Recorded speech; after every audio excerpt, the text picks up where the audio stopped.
नमस्कार. सध्या आम्ही आहोत कोकणामध्ये आणि या आधीच्या व्हिडिओमध्ये आम्ही तुम्हाला दिव्यागरमधील मंदिरे, बीच यांची माहिती दाखवली आणि आता आम्ही निघालोय दिव्यागरमधून हरिहरेश्वरसाठी. दिव्यागरमधून हरिहरेश्वरला जाण्यासाठी दोन मार्ग आहेत. एक मार्ग दिव्यागर गावातून जाणारा अंतर्गत रस्ता आहे आणि दुसरा कोस्टल रोड जो समुद्र किनारपट्टीचा रस्ता आहे आणि आम्ही कोस्टल रोडने निघालो आहोत. हा प्रवास कोकणातील सर्वात सुंदर आणि निसर्गरम्य प्रवासांपैकी एक आहे. हा प्रवास करताना सुंदर समुद्रकिनारे आणि निसर्गाचे अप्रतिम रूप पाहायला मिळते. एका बाजूला अथांग समुद्र आणि दुसऱ्या बाजूला डोंगर असे विहंगम दृश्य दिसते. दिव्यागरहून या मार्गाने जाताना भरडखोल, कोंडिवली, आर्वी या बीचहून श्रीवर्धन मार्गे हरिहरेश्वरला जाता येते. या मार्गाने जाताना रस्त्याची स्थिती बरी आहे, पण काही ठिकाणी खड्डे आणि अरुंद रस्ता आहे, त्यामुळे या मार्गाने दिवसा प्रवास करणे योग्य आहे. येथून जाण्यासाठी 4 चाकी किंवा बाईक उत्तम पर्याय आहे. या मार्गाने हरिहरेश्वरला जाण्यासाठी 38 किलोमीटर अंतर पार करून 1 ते 1.5 तास इतका वेळ लागू शकतो. आज रविवार असल्या कारणाने मंदिरात प्रचंड गर्दी असण्याची शक्यता आहे.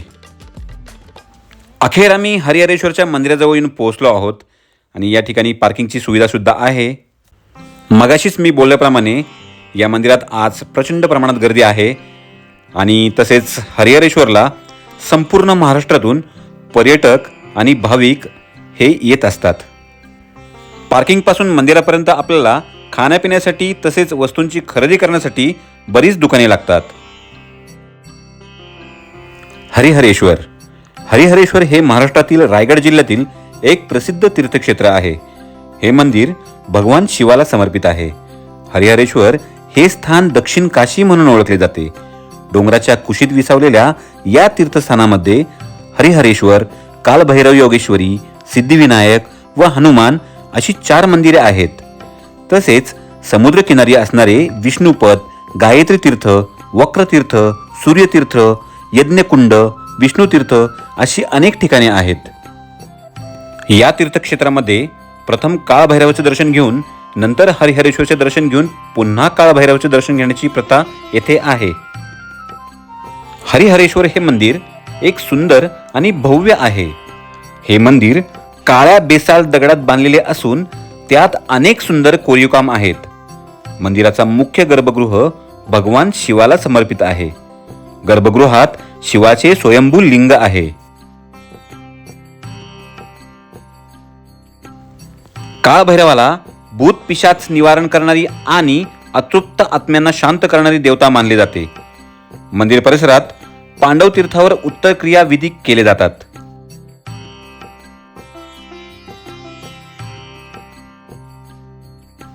देवळात दर्शन घेतल्यानंतर कराव्या लागणाऱ्या प्रदक्षिणेचा मार्ग डोंगर आणि समुद्राजवळच्या खडकांवरून जातो. डोंगर चढून गेल्यावर 100हून अधिक पायऱ्या खाली उतरून समुद्र किनाऱ्यावरून गोल फिरून डोंगराची प्रदक्षिणा केली जाते. या संपूर्ण प्रदक्षिणेचे अंतर 1 कोस आहे आणि म्हणून तिला कोसाची प्रदक्षिणा असे म्हणतात.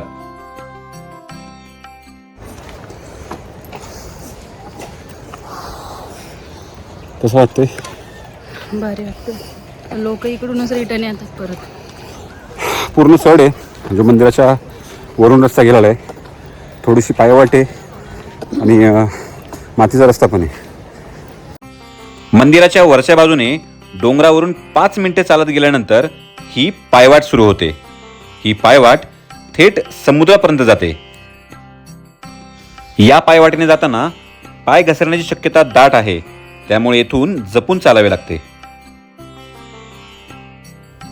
घळीतून पायऱ्या उतरून खाली आल्यानंतर हरिहरेश्वर समुद्र किनाऱ्याचे विलोभनीय दृश्य नजरेस पडते.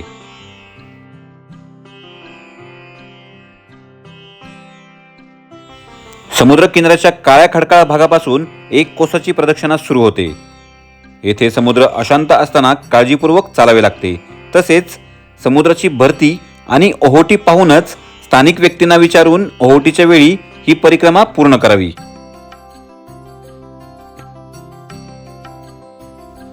समुद्राच्या लाटा आणि वाऱ्यांच्या मारामुळे अनेक शतके तासून तासून झिजवलेल्या खडकांचे भूगर्भीय सौंदर्य येथे निहाळता येते.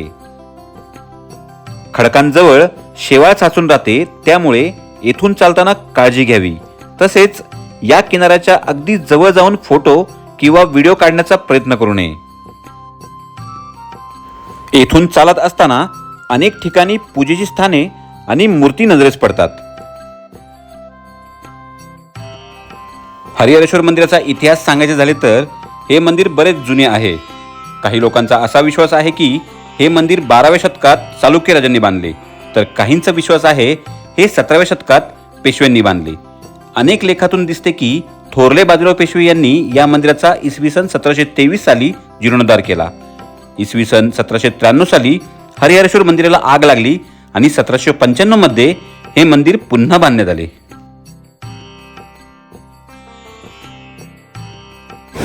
हरिहरेश्वरला आल्यानंतर तुम्ही प्रदक्षिणा मार्ग जेव्हा पाहताल तेव्हा प्रदक्षिणा मारताना जो हा समुद्रकिनारा आहे त्याची भरती आणि ओहोटी या दोन्ही गोष्टी तुम्हाला पाहूनच प्रदक्षिणा माराव्या लागतील. अन्यथा समुद्राचं पाणी जे आहे ते या प्रदक्षिणा मार्गावरती येतं आणि रिस्क होऊ शकते. तर या सगळ्या गोष्टी पाहूनच तुम्हाला प्रदक्षिणा माराव्या लागतील. आता आमच्या प्रदक्षिणा ऑलमोस्ट संपत आलेली, आम्ही जवळजवळ पोहोचलेले. चला.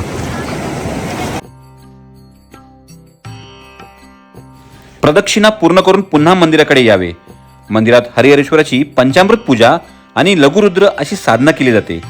तसेच कालभैरव योगेश्वरीची चंदन पूजा केली जाते. मंगळवार आणि रविवारच्या दिवशी भाजणीचे वडे आणि दह्याचा नैवेद्य केला जातो. कार्तिक शुद्ध एकादशी ते पौर्णिमा तसेच कालाष्टमी या दिवशी यात्रा असते. महाशिवरात्रीला भक्तांची या ठिकाणी प्रचंड गर्दी होते. हरिहरेश्वरमध्ये राहण्याची व जेवणाची उत्तम सोय आहे. येथे महाराष्ट्र राज्य पर्यटन महामंडळाचे विश्रामगृह आहे. याशिवाय खाजगी हॉटेल सुद्धा उपलब्ध आहेत. हरिहरेश्वर हे मुंबईपासून 200 किलोमीटर आहे आणि मुंबईहून मुंबई, पनवेल, माणगाव, म्हसळा, हरिहरेश्वर असा मार्ग आहे. तसेच पुण्याहून पुणे, मुळशी, तामिनी घाट, माणगाव, म्हसळा असे एकूण 180 किलोमीटर अंतर पार करून हरिहरेश्वरला येता येते. संपूर्ण हरिहरेश्वर मंदिर पाहून आम्ही निघालो आहोत परतीच्या प्रवासाला. तर चला, हा व्हिडिओ आम्ही आता इथेच थांबवतो आणि भेटतो पुन्हा नवा व्हिडिओ घेऊन नवीन भेटीला. तोपर्यंत धन्यवाद.